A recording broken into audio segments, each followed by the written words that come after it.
The woman woke up late again. She jumped out of bed and rushed straight into the bathroom. As she hurriedly applied her makeup, she couldn't help but groan. If she was late one more time, her supervisor would definitely scold her again. But just as she wiped on her lipstick, she froze. Her reflection in the mirror had changed. A figure in a red dress, face covered in scars, was staring straight at her. The figure slowly raised a trembling hand and pointed. "Don't use the red umbrella." The woman's blood ran cold. She stammered out, asking who the figure was, but the reflection didn't answer. It only repeated, voice low and eerie. "If you use that umbrella, something bad will happen." Then the mirror flickered, and everything returned to normal. The woman's reflection was her own again. She forced a laugh, blaming it on lack of sleep and too much stress. Muttering about how the weather forecast was always wrong, she grabbed her bag and rushed into the pouring rain. When she reached the company gate, her supervisor was standing there waiting. Seeing that she didn't have an umbrella, he smiled kindly. He said he had brought an extra one just for her. She opened her mouth to thank him, but the moment she saw the umbrella he held out, her heart stopped. A red umbrella, exactly like the one from the mirror. Her hands went cold. Could that warning have been real? She hesitated, her thoughts spinning. At worst, getting wet would just give her a cold. But if the mirror was right in the end, she forced a polite smile and declined. At that moment,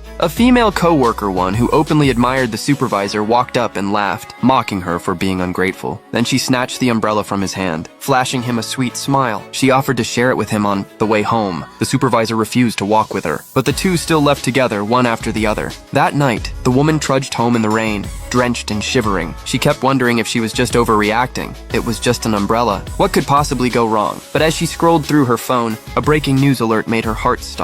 A woman had been found dead nearby, and in the photo attached to the article, she recognized the same red umbrella. Her breath caught. The victim was her co-worker. Hands trembling, she called to confirm, and learned it was true. Her colleague had died horribly. Fear gripped her chest. She grabbed a fruit knife and clutched it tightly, then turned slowly toward the mirror. The red-dressed figure was there again. "Why?" she demanded. "How did you know about the umbrella?" The figure didn't answer, only stared. The next morning, the whole office was buzzing about the news. But the supervisor was eerily calm. He told everyone not to overthink it, to focus on work. His unnatural composure made her even more suspicious. That night, as she washed her face, the mirror rippled again, and the figure appeared once more. Its voice echoed faintly, "Don't go home before 10, or you will." Before it could finish, the mirror went blank. The next day, because of the tragic incident, the company announced an early dismissal. The supervisor even encouraged her to head home soon, saying mysteriously that it would be good for her. Her stomach dropped. Every instinct told her something was wrong. She made excuses to stay late, but the supervisor wouldn't allow it. With no other choice, she left the building and wandered the cold streets alone. She called her co-workers. Everyone else was home safe. Maybe she was just imagining things. If she locked her doors, she'd be fine. When she reached her apartment building, it was 9:55, 5 minutes until 10. The image of her co-worker's broken body flashed in her mind. She froze, then turned away. She ducked into a nearby convenience store, deciding to wait until after 10 before going home. She bought some snacks, watched a drama on her phone, trying to ignore the clock ticking by. Half an hour passed, almost safe now, but then her phone died. The screen went black. She looked up at the wall clock, 1000 sharp. Finally, she could go home. She smiled in relief, gathered her things, and stepped outside. Moments later, the store clerk glanced at the wall clock again, frowning. That clock was 10 minutes fast.